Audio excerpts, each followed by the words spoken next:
pulling back and people say, oh, I just keep procrastinating this. Very often, there's something there that you're very unclear about. Why you're doing it, why it's important. Is this even something you should be doing? How should I do it? All these things are areas that if you don't have clarity in, you're going to hesitate to take that first step or that next step. Dory 1, this is Fire Team Delta. Dad's coming home. Welcome to the Military Veteran Dad Podcast, where it is our mission to bring every dad home. I am your host, Ben Killoy. I'm a United States Marine veteran, husband, and a father.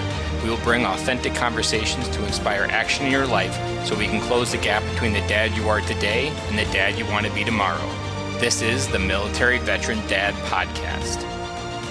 Welcome back to Military Veteran Dad, episode 65. It is a crazy time out there with everything coronavirus going on, but I want to offer you that hopefully this podcast is a safe place where you can have those thoughts, have those fears, because as a human being, I have those fears and they're going through my head. How do you protect your family? All these different things. This has never been a better time to find a friend, to find a community, to find someone to share the load, to share the questions, to share the anxiety, because there is a lot of life going on out there. It's one of the reasons why we have a Facebook group where we can come together, share what's going on our heart, and just do life together. So if you haven't joined our Facebook group, now has never been a better time to make sure you have a community of like-minded men in your life that can help move your life forward. Before we get started, I want to honor two Marines that lost their lives last week in Afghanistan or in Iraq that the Pentagon announced. Gunnery Sergeant Diego Pongo, he left behind a daughter and his wife, and then also Captain Moise Navas, who left behind a girl, 3 boys, and also his wife. Guys, these kids no longer get to feel their father's love, and their father no longer gets to feel their kids' love. So despite what we have going on in the world right now and all the chaos, there is still a layer of sadness in two families that they're just now beginning to feel what that will be like to do life without that anchor point, without their father in their life. So if you're listening to this and you still have a chance to hug your kids, give them 2 hugs extra for these 2 dads, and to hug them just strong enough to understand that we have a gift as fathers and we need to come home and be present. Getting started with this week's episode with Armando Cruz, we have a very rich conversation. And what I love about this conversation is that we go in through a bunch of different things. We go in from your legacy, your family legacy code, and understanding how certain things within your past can help provide guidance on where you go in your future. How to recognize what we have control over in our life, find what the next right step in your life is. That moment you feel stuck and trapped by the life you've created. And are you standing in the dark? We have this great conversation about how are you standing in the dark or standing in the light? And that can provide perspective of a lot of times what the feelings you are having around you. So this is just a great episode. And so let's get started with Armando Cruz. Welcome to the show, Armando. Thanks for having me. I'm excited, as I am for every podcast episode. Go ahead and tell us a little bit about yourself and a little bit about your family and what do you do right now? Sure. Let's see. I am a father of 3 kids. I have boy, girl, boy. And I've been married to my amazing wife for 13 years. My wife and I run a fitness and physical therapy studio in Miami. And we also have a virtual coaching component to that we help people with chronic pain eliminate pain virtually as well. And that's been pretty amazing to see the transformation in people's health and pain. And then I also have a coaching business where I work specifically with married men that are entrepreneurs that want to show up more powerfully in their health, in their business, in their relationships, in their marriage. And best-selling author of The Legacy Code.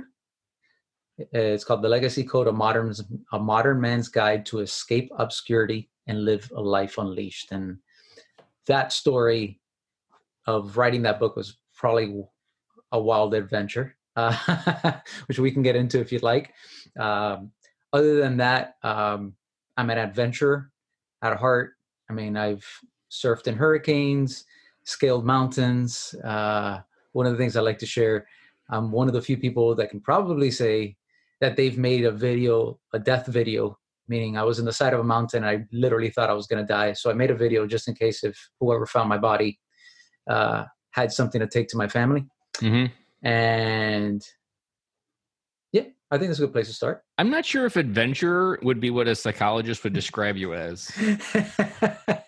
I think they might try to understand something. There might be a short circuit somewhere based on some of the things that you're doing. Yeah.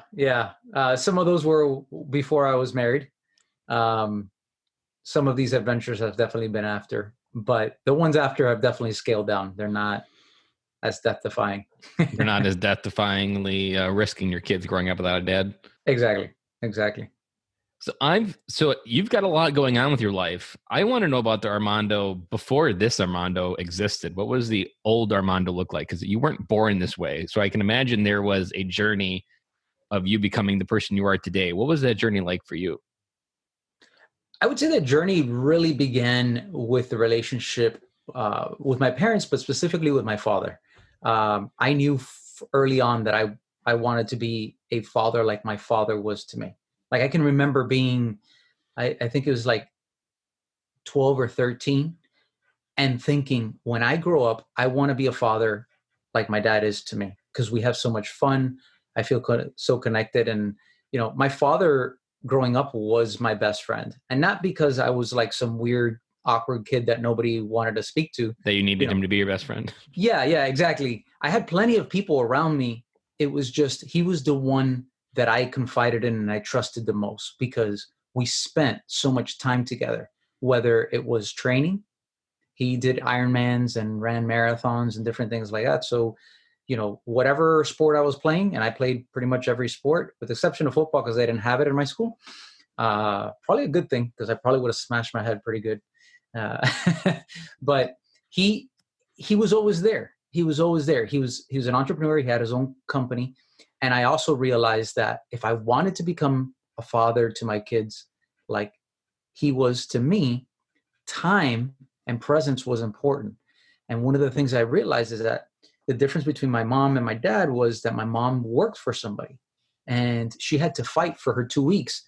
And it was like, before she would go on vacation, it was like, oh, you had to do everything all the work that was going to be done in that week that you were gone, you had to double it up before you left. Right? Which by the time you get to your vacation, you're exhausted. Mm-hmm. On the other hand, my dad was able to be at pretty much all my practices. And I was in a sport all year round. So it wasn't like, oh, just for this part. No, this is year round. Games, he was there. Whenever we'd have in the summers that we'd go for a week or so to go training in the mountains, he'd take a week off and he'd go train with us in the mountains. And I was like, that's the kind of life that I want. I want to be able to provide. I want to be able to be there with my family. And in that, my dad really taught me with his actions how I wanted to be as a man and as a father. It wasn't just telling me, but it was this constant, we were always in dialogue. But as I look back, I think the things that impacted me the most was not just what he said, because there's a lot of people that say stuff, mm-hmm. but the fact that I could genuinely live it. He's telling me this and I'm seeing him do it every morning. Like he would get up at 3 or 4 in the morning to get in his training because he said one of his things was, look, training is important, but don't let that get in the way of your family. So you do it while everyone else is asleep, mm-hmm. right? And I would see it day in and day out. And not just see it, but you felt it. Like it was an emotional feeling that you had growing up, and you look back and you were able to see the action, but feel how that made you feel, and then want to re-gift that to your kids. What heritage are you, Armando? My parents are Cuban. So did they grow up in Cuba? Like, are you first generation in United States? I'm first generation American. They both left Cuba early because of Castro. Mm-hmm. My dad came over, I think, when he was 13, and he was a good baseball player, very good baseball player, but his family needed money. So he was working at 13 years old. He was working in factories here in Miami and then going to school. And then he would go and he would play baseball, but it wasn't the same as when he was in Cuba.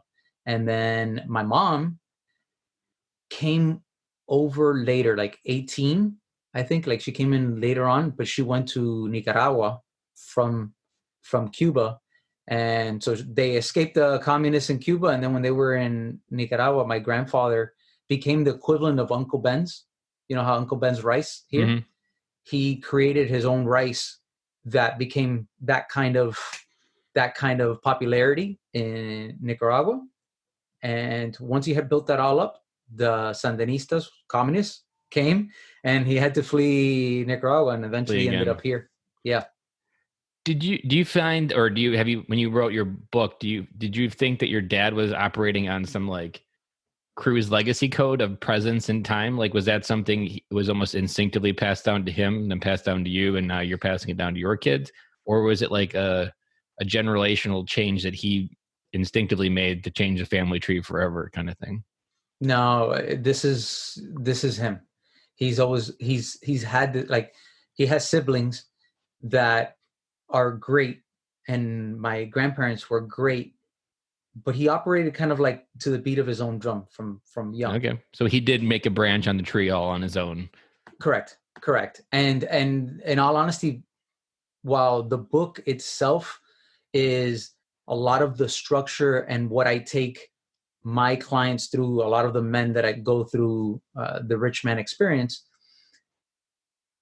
a big part of it, if you read it, is stories and examples of my life growing up, and it's paying homage to my father. Like, the book is dedicated to him, and there are so many stories in there about him and I, and some of the lessons learned throughout the process that yeah, this wasn't by accident. Did you ever go through like a rebellious phase where the old man was wrong and you were trying to create your own identity, and then only go through a few years and realize that you lost yourself in the process? Did you ever have that part, or were you always confidently Cruz and you knew what that meant? Yes, being the firstborn. It's funny because my wife is also the firstborn, and we both kind of have a similar way. Like, we were the ones that always got it the hardest. We had to do more in the house. We had, and so there was definitely a pressure to please and make sure that we were the ones that did the right things.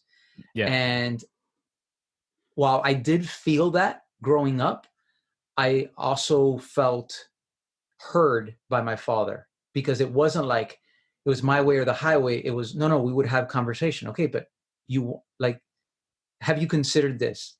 These are the ramifications of this, and this. And so my dad is very logical, and it was the worst thing to go shopping with him. Like, my sisters and brothers and I, like, it was like we hated going. If we wanted to buy something, we were excited. We finally got money for our birthday, and we were like, oh, we want to buy something. To go with him was the worst thing, because he would say, okay, right, you want to buy this thing. It was a magazine, or it was, how many times do you think you're really going to do it? Or a baseball card, probably. Yeah. I mean, it could be anything. But he would kind of break it down that by the end of the whole breakdown, you're like, all right, I don't need this. All right, I'm not going to buy the thing. And so that was like, for all four of us, we hated going to the store with my dad, because especially when we were going to buy something. If they were going to buy something for us, it's different. But if we were going to buy with our money, it was always, you would psychologically walk yourself back from the decision. Yeah. He would never say no, which was what made it worse, because you knew what he was doing, and we couldn't argue with it, because it was like, yeah, he's laying out the facts. You're right.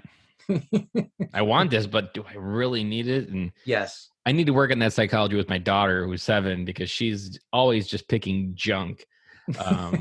There was this reading challenge at the library. You had to read 20 minutes for like 30 nights in a row. And she did it like perfect. And then she goes, and there's a cart, there's books, there's a whole bunch of different books, and there's this ball that's this rubber stupid ball. And she wants the ball. And I'm like, you can get that for 15 cents anywhere. These other books are like $15. You're trading 15 cents for a ball that you won't care about in a day for a book that you enjoy reading. And she originally picked the ball, but then I talked her through, because we were there to play.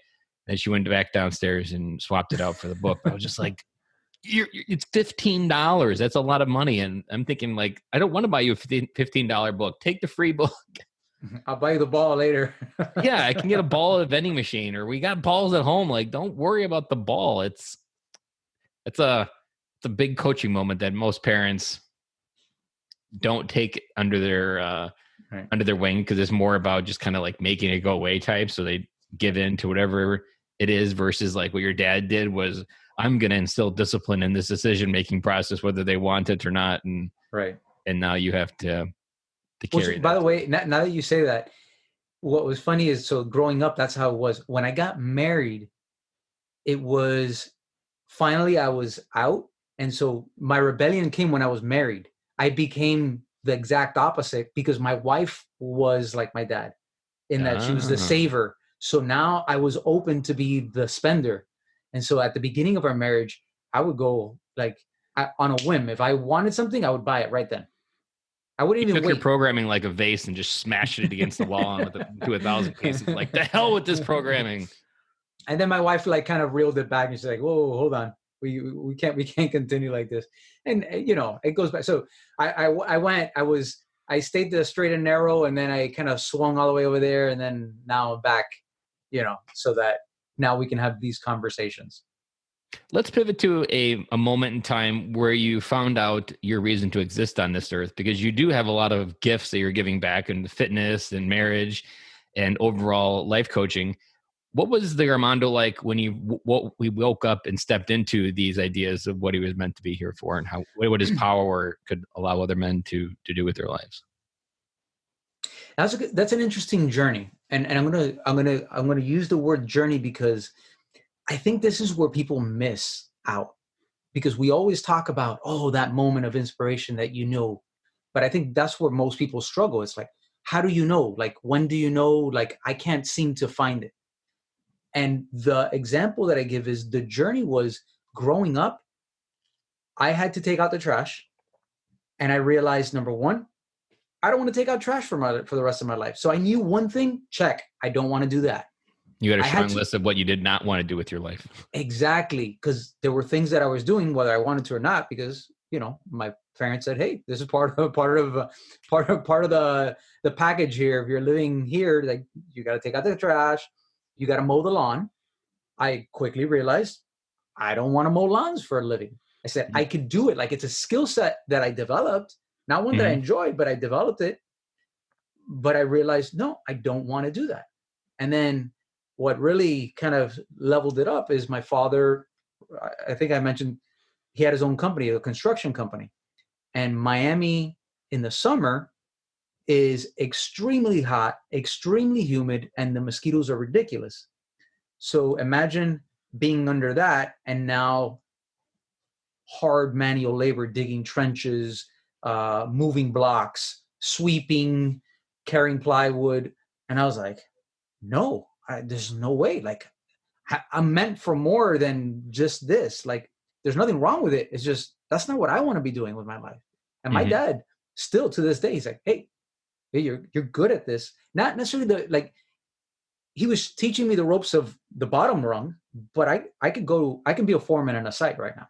And I haven't done it in years, because I understand the vision of everything that's going on, and I can maneuver it. He was teaching me that, but the application of that, I had no desire to apply it in that setting. It's helped me be a business owner. It's helped me manage people better, but in the specifics of construction and in Miami, no way. So what ended up happening was I had a fascination with sports.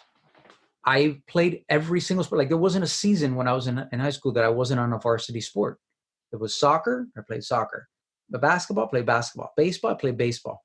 And then when they brought out track and cross country, I switched out soccer for cross country. And then I played basketball my junior year. And then I ran track. And running is where I kind of literally found my stride. And I was like, this I like. This is something that I don't have to depend on a ball. I don't have to depend on other people, whether they have a good game or bad game. This is an honest sport. I have no one to blame if I didn't run faster. Either I move my legs quicker or not. And so there was direct feedback. Have you put in the work needed to do that? And so I started realizing that number one, I wasn't the best athlete. I was athletic enough to make a difference, but I was never the best. And so there became kind of like the obsession and the passion for, how do I get better? What are the things that other people aren't doing that I can start doing so that at least I can play at their level, if not surpass them? And I did that all throughout college because I ran track and cross country in college as well. I was never the best. And what I started realizing is I went down that road. I started in the performance. Hey, what's the training like to get faster, to get better? And then I realized, wait, there's a nutrition component. So I studied the nutrition component. And then I was like, wait, there's a strength component. Let me study the strength component. And then I realized everybody gets hurt. How do I avoid that? And how do I bounce back as quick as possible? So it started with looking inward, but then there came a point where, wait, this is a lot of knowledge that I have that I can serve other people. And that kind of became my thing, is how can I serve people so that they can do what they really love? And that's continued. That same trajectory has continued to grow from there. So I can't pinpoint it, but I can say that was the journey. I don't know whether you've put all this together, but there was one word that I was just stringing together in my head, almost like if I was holding a string and putting little Cheerios on it and adding them all up together as like a necklace, that your dad represented a life that he controlled a lot of the variables of how he woke up every day. He designed it in a way that he probably owned like 90% of the control. And all the things you just described, control was always what you were seeking, and you kept growing within the things that were within your control, and you kept looking for inward for those things to control. And that's really where you work on that self-improvement. You let go of the things you don't control, but you quickly realized, even a foreman, you're looking for the things that you can control within that site, and you manage it best as possible. All of those things have that thread of control to them, not in a bad way, but in a way that you focus to recognize the quickest things that you can improve in your life are the things that 100% control. You control what time you wake up. You control what goes into your brain. You control the conversations you have. You control how much knowledge in different areas do you have. Do you have everyone's in Hollywood's drama and marriage memorized? Or do you have how to live a nutritious, fit life memorized? Right. And one helps you, or one makes you miserable and wishing you were out living in Hollywood and miserable as well with them. No, actually, thank you for sharing that. I love being able to get that perspective. And it is a wonderful word that I would definitely say is the string that connected the Cheerios, as you said. Because you saw it in your mom. She did not have control. And you saw the clear polar opposite with your dad, which I would almost probably describe your dad as very masculine in the way that he presented that view of the world of in control, and that he could handle what life gave him because he designed his life in a way that he controlled almost all the strings on the puppet show. And that was what attracted you to that life. And then you kept using your own curiosity to figure out how you fit into that world of, how do I create my own world of control? Correct. I instantly put it together when you were doing the track. I was like, that there's very few things on this earth that if you put 100% of your energy in, there's no loss of efficiency, that you almost get 100% of it back. And I would say track is one of those. Like, your body is a fueled machine that the more you understand how the machine works and all of the lubricants that it needs to get going, all of those, all that energy spent will help you on the track. The only loss of efficiency is the wind that you're running against that you really can't control and make, other than just making sure you don't run against a windy day. Like, that's it. Like, it's almost all pure energy put into it that comes out on the other side. Right. And it's not dependent on any person to the left or right of you. Like, how you perform doesn't matter what the guy did last night next to you. It's what you did last night. Right. Yeah, you get instant feedback. And that's why I said it's an honest sport, because you know what? You didn't get the results that you put in the work, And yeah, so I agree 100%. And looking at my perspective, so I grew up on a farm here in Wisconsin, and there, very few things are under your control. The only thing, you don't even really control your time, because you're almost not necessarily a slave, but the farm creates a commitment of time that you really are. It's an unnegotiable thing that you have. Yeah, you have to And feed you animals. have to feed the animals. You got to keep this cycle going. Your vacations aren't going to be as prominent because most of the year you're in the fields. That was my view of the world growing up. And I would probably never put this together, but I could say to myself that I didn't have a lot of control, or I always felt out of control with my emotions, my perspective, where I was going in life. I never felt like I was making the choices that was going to create my future. Probably up until even recently in the last 5 years is really when I probably started to take control. Probably the only thing I took control of, which maybe not intentionally, but joining the Marine Corps, that was one choice that I did. Right. And everything that I put into it, I got out of it. And everything I didn't put into it, I didn't get out of it. Some people get more, some people get less. But since then, I would say I was just following everybody else's plan, kind of like your mom, going through the process of getting a job and being a slave to their decisions. And I didn't have a chance to tell you this, but I don't think I've told you since that 3 weeks ago, I lost my job. And since then, I've felt overwhelming because you have complete control and then you have to completely decide what you want to do with your time. But at the same time, I feel a disciplined future coming into my life where control is something I'm focusing on more, and making sure probably the most important outcome of being in control of your life is consistently and consciously making the choices for where your time goes. I think that's the equal byproduct of when you have a life that you can control, then you equally control where that time flows to, which is something I'm probably sure you experience with your kids and the life you've created now. Yes. And I think one thing that people, when we think about, one of the words that often people talk about, men a lot of time, is this word freedom. And I think there's something that people don't realize is that most people think freedom comes in choice. But the honest truth is that freedom comes through constraints. Because what constraints do help to narrow and focus your attention and your energy so that you can flourish in whatever it is that you're going to do. I can probably guess that you would describe as the Marine Corps as being very regimented, right? So constraints, but within that, there was a freedom to perform your tasks without having to be distracted by other things.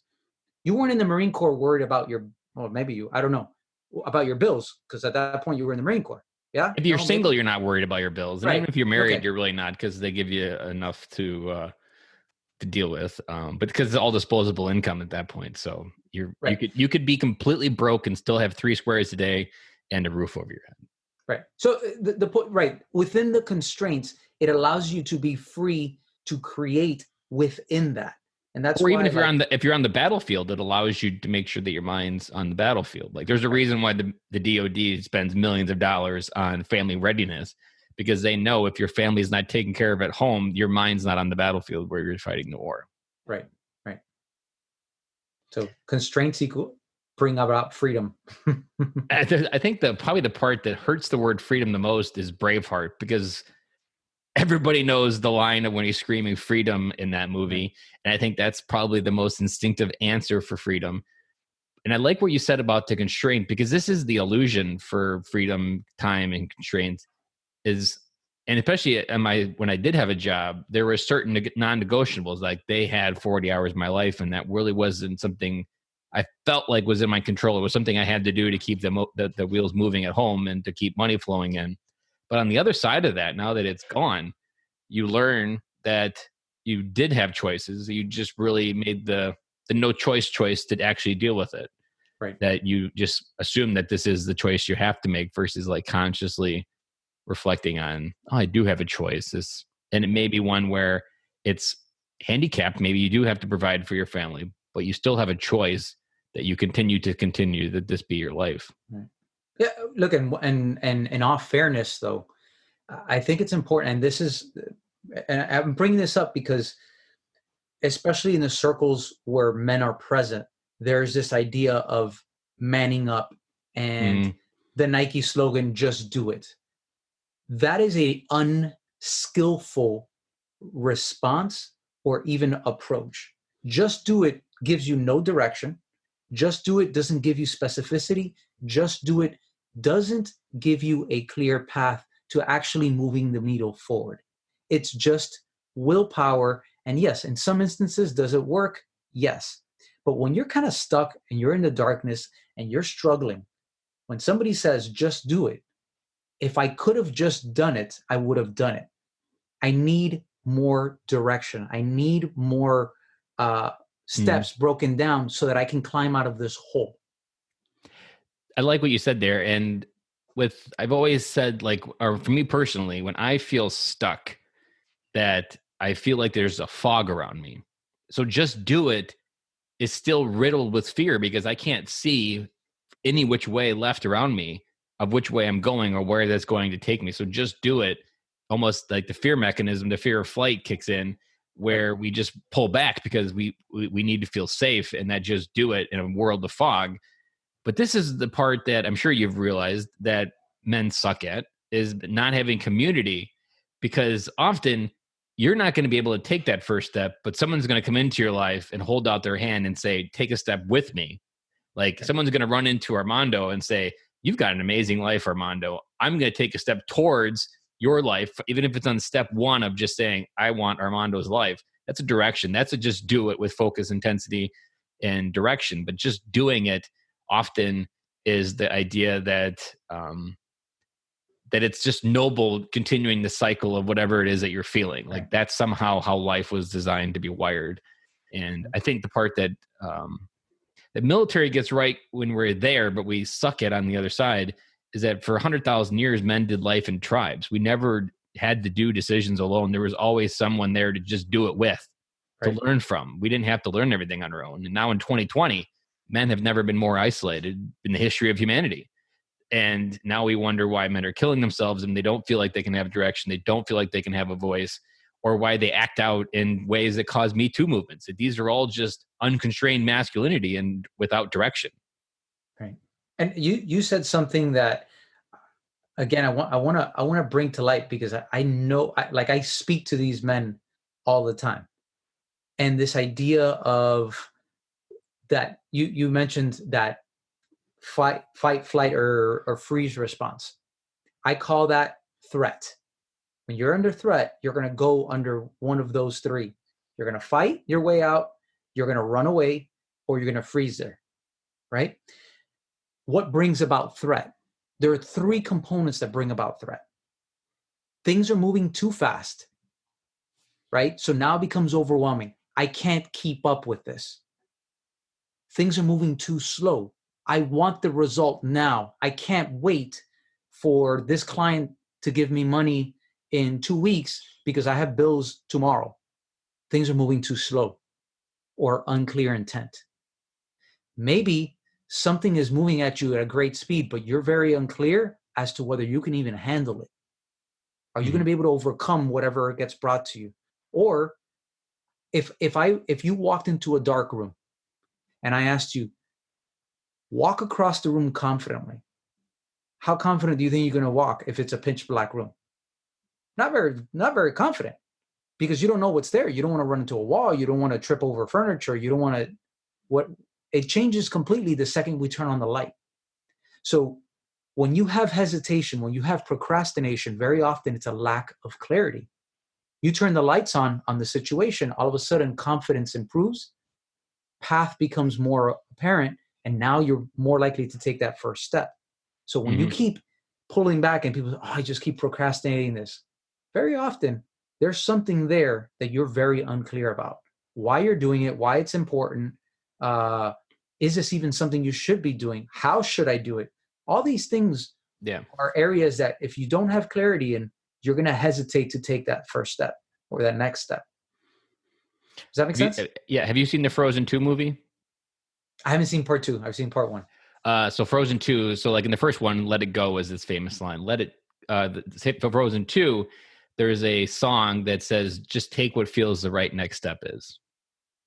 And another piece of hidden life advice that flies over most parents probably. And the part that, like, for me, what I realize when I have that fog around me is once you know you have a direction to go, and once you take a step, it's almost instantly when you create movement, that fog starts to lift and you can create clarity. But the moment you start standing still again, you start doubting everything. You start questioning your decisions. You don't have clarity on those things what you're talking about. And that's where I think you can question a lot of your identity And if you don't have a strong identity, most military veteran dads don't, then you start just doubting every reason you even exist to be present and to breathe oxygen, because then everything seems like a crazy thought, and even the one where your family's better without you, because you just continue to retreat and retreat further from what it is that you're supposed to be taking action on. Can I zoom out for a second? Yep. Okay.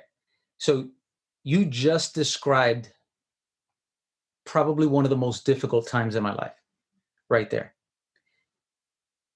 Imagine working for something that you felt so confident about, and at the end of that, feel like that is your prison, feeling that you've created your own prison, created the thing that's trapping you. I don't know if you've ever felt that, but it doesn't feel great. All my life, based off all the stories and all the things we've talked about, it sounds like, yeah, oh, he's on the path. Everything is easy flowing. And for most of my life, it was. I was very clear on what my next step was. There was a point 6 years ago where I fell into this, I'm going to use the word depression. Let's call it depression in quotations, not in a clinical depression, but in a less than state of what my normal being is. A rut. So, a rut. But to the point where I almost bankrupted our business. I was turning clients away. I was sleeping in the middle of the day, like 6 hours in a day. I would just come home. I don't want to be at work anymore. I would just come home and I would just go to sleep. I had no desire to do anything. I had no aspiration. I felt stuck. I felt like I had no purpose. There was something that happened that I felt so trapped by the life that I had created, by the business that I created. See, I set up our business to be able to serve others. And somewhere along the line there, I got unclear as to, wait, what's the bigger purpose in this? And I started looking out there. And for the first time in my life, I really started feeling like I didn't know who I was. My identity was, who am I? Who am I? And this is me with 2 kids, married, and my wife is pregnant with our 3rd child. And here I am, pretty much bankrupting the business. We're having trouble paying for our business, for our expenses. And now what do I do? At the time, I had a coach of mine that reached out, and he invited me to go to Thailand to a retreat. It sounds awesome. The problem was I can't afford it. Number 2, when the retreat in Thailand is, which is halfway across the world, it's literally a 12-hour difference. Yep. My wife, if the baby came early, which is possible because the other ones did come early, I would have missed the birth of my 3rd child. So what do? I talked to my wife, and I would say in a very humble, I was in a very humbled place to be able to go to my wife and say, look, I don't know what to do. This is an opportunity presented to me. I don't want to miss the birth of our child. We can't pay for this. What are your thoughts? And she asked me point blank. Now, if you've ever met a pregnant woman, there's a lot of emotional ranges that go on. Unpredictable ones. You can walk in and it's this range, and 5 minutes later you walk back and it's like, well, you were just all nice 5 minutes ago. What happened? Right. So my wife at this point asked me, do you think this will help you? And I said, yes, I believe this is going to help me get out of my rut, get out of this depression, this stuckness. And she looked at me and she said, to me, this is a moment in my life where I felt like I've experienced or witnessed one of the greatest acts of courage, because she is, 6 months pregnant, 7 months pregnant.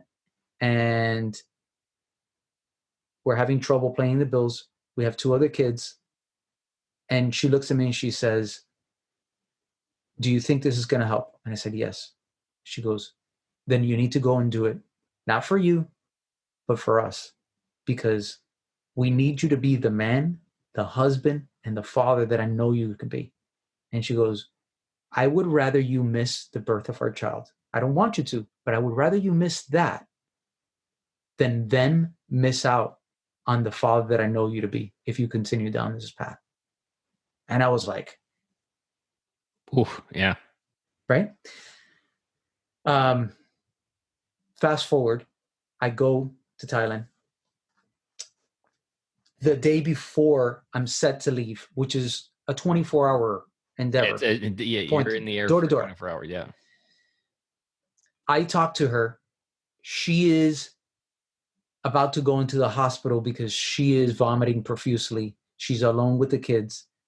And as she's telling me this, and I can hear her suffering, the cab comes, which the only way I'm able to talk to her is through the Wi-Fi. I can't call her. So I have to tell her, I have to go to get on this plane. And my last words with her are her suffering.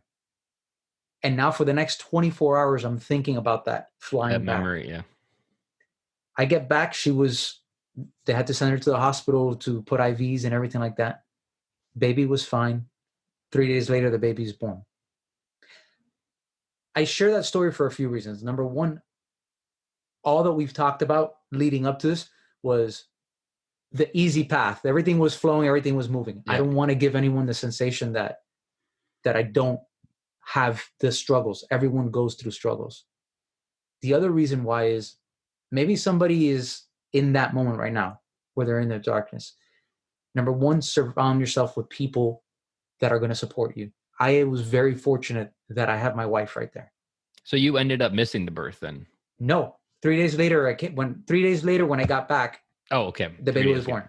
I was thinking 3 days after the hospital incident that she was born. So no, in the end, it all worked out. I got back. I had a new level of clarity, right? One of the things that I think people miss out, the word retreat means to separate yourself from your day-to-day life. That's what retreat is, to retreat away from your day-to-day to gain perspective. And I mean, to say that I stepped away halfway around the world is an understatement, right? Even if on a vacation, it's a retreat because learning how other people view the world is a gift as well. Right. There, I was fortunate to be guided with a wonderful coach that I trust, was able to help me gain more clarity as to what really the problem was. The business wasn't the problem. I loved the business, but somehow I felt trapped. But it had nothing to do with the business. It had to do with me. I realized that the work that I was doing was helpful. The problem was there was another level that I wasn't addressing.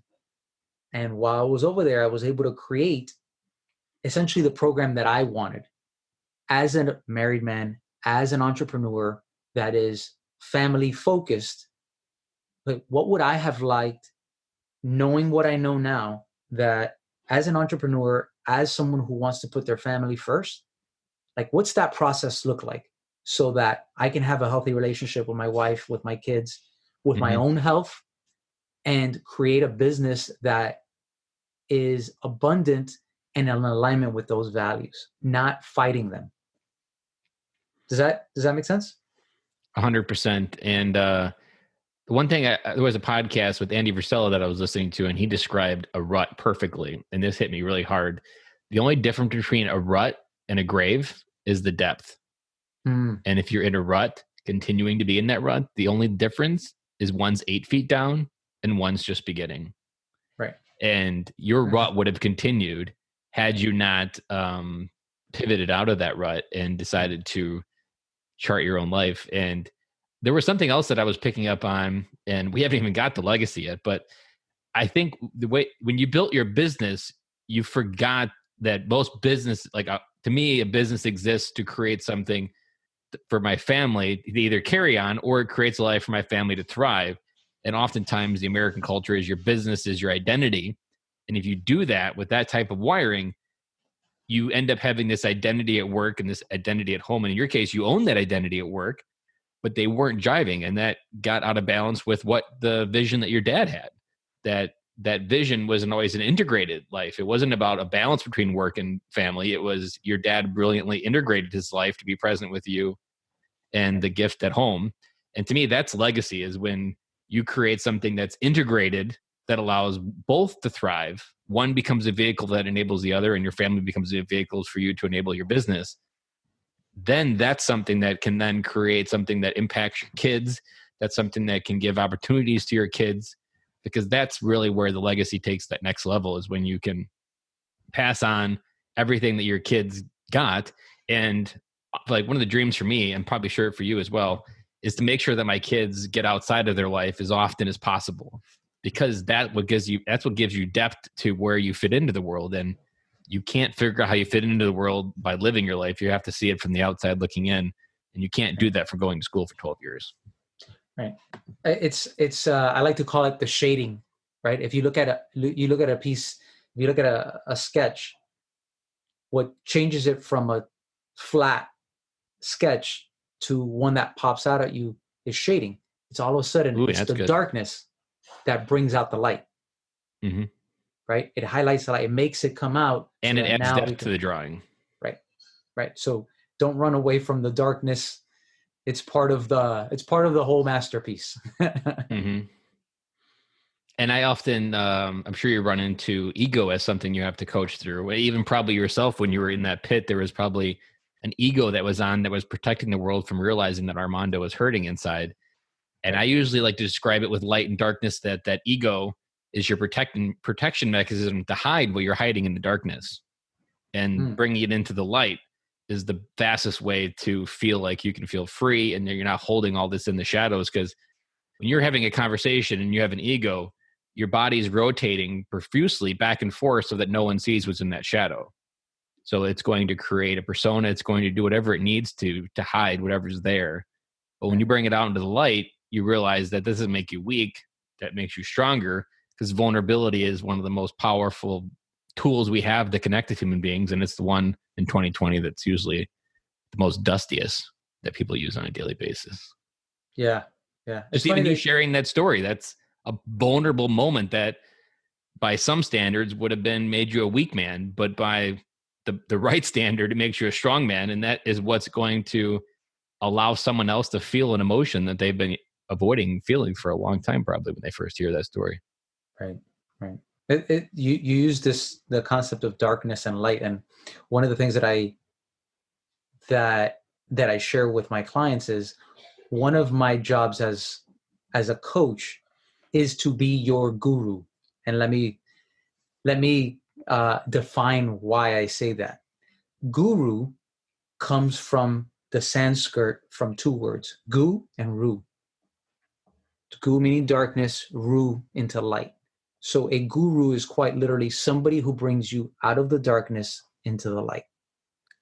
Well, there's a definition that needs to be repeated 1,000 times, because that's the opposite of what most people hear the word guru. Guru is almost like someone that's, I don't know, most people would say, like, I don't need another guru in my life. Right. But not in this, if you break it down you're like, yeah, I probably really do need a bigger freaking flashlight in my life, and a guru would be that flashlight. Right. And by the way, it's not always to be the light, right? My job isn't always to be the light. It's to be the light when you can't find yours, but it's also to help you uncover the stuff covering your light. You ever study Einstein? When you say study, what do you mean? I'm not a big... His theoretical ideas of the universe? I can't say that I know of them, but I can't say them. So there's one about time travel, and I've always loved it to explain coaching. So Einstein theorized that you could travel back in time if you could take a beam of light and bend it back in on itself to the same point that it was beginning at. But circle. You can't, a circle of light. You can't bend light in that particular way, so we can't time travel. And this is why you need a coach to be that reflection of that light back in on itself, because you can't bend your own light back in on itself to really see what you need to see. And you need a guru to help reflect that light truly back in on itself, because the mind is not capable of doing that full circle in on itself to really see all of the darkness, but then also where all the light, because a lot of times people don't give themselves enough credit for the light that they do have out. Exactly. That they discredit for who they are to the human beings around them. And that that's something that a coach can also help, because you just can't reflect that light back in on itself to really see your own potential, which I see time traveling as a little bit of seeing your own potential from a different view. And I always like that explanation. And combining it with light and darkness, it makes even more sense of a good coach is that reflection back of your internal light to understand its true power. Right. And again, when I'm hearing you say this, and it makes me laugh because I think one of the big misconceptions, though, about coaching, now that you bring that up, is that coaching is necessary. You could argue that yes, but I would argue that it's more of a luxury. Coaching is not for surviving. We've survived thousands, millions, whatever you want to believe, years. You can survive years just watching Netflix every day and still have. So you don't need coaching to survive. Coaching is for those who want to thrive. And that distinction makes it completely different. Because if you have no desire to thrive, if you have just remain in stasis, then coaching is not going to help you, because part of coaching is to help you thrive. There's a growth component to that. If you have no desire to grow, there's no point in you hiring a coach. There's no point in you seeking that out, because you're not going to be moving in that direction. You have no desire. But if your desire is to grow, is to thrive, coaching is a vehicle to speed that up. Coaching is a vehicle to gain more clarity quicker, because now, guess what? You get to borrow somebody else's prefrontal cortex when you're in the darkness, right? Because this is some neuroscience. You mind if I jump into some of the neuroscience? Sure. So when we are in threat, we downgrade to the level of our different brains. We have 3 brains. We have a reptilian brain, which is responsible for keeping us alive, for food, for shelter, for reproducing, for keeping us safe. Is this going to kill me? Yes or no? Like, it's primary needs. Then it upgrades to the mammalian brain, which is responsible for tribal unity, interaction with people. It's like if you're in a group of people and somebody looks at you weird, all of a sudden you're like, ooh, does that guy hate me? Does that person, like, did I do something wrong? Like, you start having this. That's happening in the mammalian brain. But when you're in either one of those, you can't access your human brain, which is responsible for self-actualization, thinking ahead. If you ever talk to somebody that's really in the darkness and you say, what's your big goal? What's your big vision? Sometimes it's very difficult for them to articulate it, because they don't have access to that part of their brain right now. It's not that they don't have that answer, is that they don't have access to it right now because they're down in these animal brains. And part of the job of a coach is to provide the support, the safety, the clarity, and the direction to help move them from the animals to the human, to then be able to create the thriving future that they want. I like that. And I can see that in so many different ways of, we recently, before losing my job, we had a housekeeper, and I was at work telling them, we have a housekeeper come twice a month. And one coworker was like, it must be nice. And I was like, well, it is nice, but you choose to spend it on shoes. I choose to spend it on a housekeeper because that gives me more time with my family. And those are just different 2 levels of consciousness. I dream a little bit bigger, and how can I free up my more time? And I realize that if I don't have a big stack of shoes, then I can have a housekeeper that takes away some of the things that I don't want doing, like mowing the yard, and which is something also I had a little while back. And then there's other people that just view it as that this is the only path for them, and they never actually see a different path to start taking. Right. Which is, I think, so important, why when you raise your kids, to raise them in a way that they have the widest view of whatever they want to do with their life, because there is so much more life that we as Americans suck at living. And you have it because you're at your heritage, but I mean, 20% of Americans have a passport and only 10% use them. And somehow Americans have a worldview, which is an oxymoron in itself. And kids need to have depth to their world. And that is so critical. They need to have that complex shadow arrangement of a building to be able to understand how they fit into it. And ultimately where their light best fits into it as well. Like when you understand depth, then you can figure out where your natural gifts for the world fit in versus running through a course that college and doing a job and getting debt and all the other things and realizing, man, I missed a left turn back there when I was 21. Right. And now you're 35 and you're stuck. You perceive you're stuck. Perceived you're stuck. That's the perception that your brain says that there's no other way through it. And debt can be that because you feel like you don't have any choices when you have debt. Correct. Agreed. You outsource that power to the banks. Right. You don't realize it until you want to make that choice and you're like, oh, I can't because I have a $500 car payment. Right. Right. Exactly. You've already made the choice ahead. You've borrowed against your future. So now you're still paying it back. The American way. Indeed. So Armando, as we wrap up this interview, because I love this interview because we talked in a lot of different things that we've never talked about on the podcast. And what's one piece of advice that you want to leave for dads out there that are often don't process their emotions, that we aren't recognizing our power as a father in shaping our kids' future, and then also understanding how your commitment to your wife is the one commitment that goes past every other commitment in your life? What advice would you give out there to that kind of dad to help them come home? That's a big one. I would say, well, I mean, you said it, the fact that if you can honor your wife, and remember, you chose your wife. You didn't choose your kids. Mm-hmm. You helped make your kids, but you didn't choose them. You chose your wife. That means you got to work on that. Like, if that doesn't work, then the family unit doesn't work, which is going to affect the kids. Mm-hmm. And so because you made the choice for your wife, you had to choose her, or she chose you, or maybe a combination. Work at it each and every day. This isn't a competition. This is an opportunity for you guys to grow and build each other up. Just like your wife gave you that gift, allowing yourself to be built up. Right. If you're separated, right? Let's say you're deployed. If you're in the military, are you going to be there in the day-to-day? No. But when you talk to her, are you distracted? Are you asking to really find out what it is that she needs? What does she need to fill her cup? There's some people that need gifts. There's some people that need words of affirmation. I'm sure you've heard of the 5 love languages, right? So what is her love language?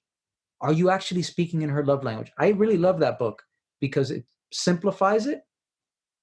And if you know nothing else, you're like, okay, wait, if this is where she experiences love the most and I'm away, I don't have that much time to make an impact until I get back. So what can I do that really aligns with that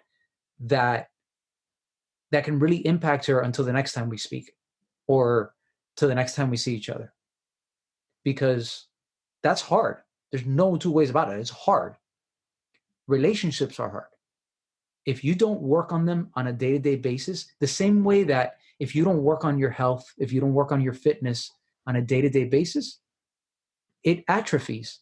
Mm-hmm. It gets worse. So either you have a thriving and vibrant health or marriage, or they're all relationships with your body, relationships with your God. If you're a person of faith, if you don't work on them, you don't nurture them like you would a plant, give it the sun, give it the water, give it the nutrition, it's none of it's going to get, it's not going to grow. It's not going to happen by mistake. It's not supposed to be easy. Mm-hmm.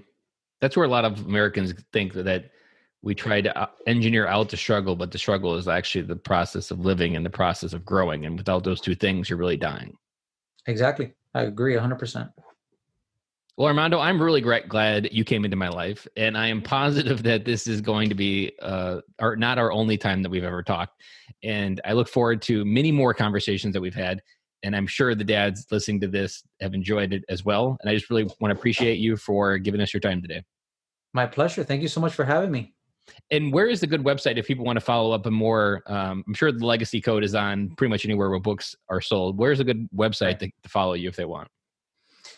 I would say if you want to take a look at the actual, it has enough information there, and it has different interviews and so forth. Is the legacycodebook.com it's a Okay. great one to look at. Or you can just go on my name, ArmandoCruz.com, and that's another one that you can find both. All right. I'll include links for those in the show notes for anybody that wants to hop over there quickly so they don't have to remember the URLs. And like I said, Armando, I'm really appreciative of you coming into my life, and I'm looking forward to growing this friendship in the future. Likewise. Take care. That's a wrap. And thank you for listening to today's show, and I really hope you enjoyed it. The lifeblood of any new podcast are the reviews. If you haven't reviewed the podcast yet on iTunes, I would really appreciate it, and you will help us get the message out to even more military veteran dads. As John Maxwell says, if there is hope in the future, there is power in the present. Dads, it's time to come home.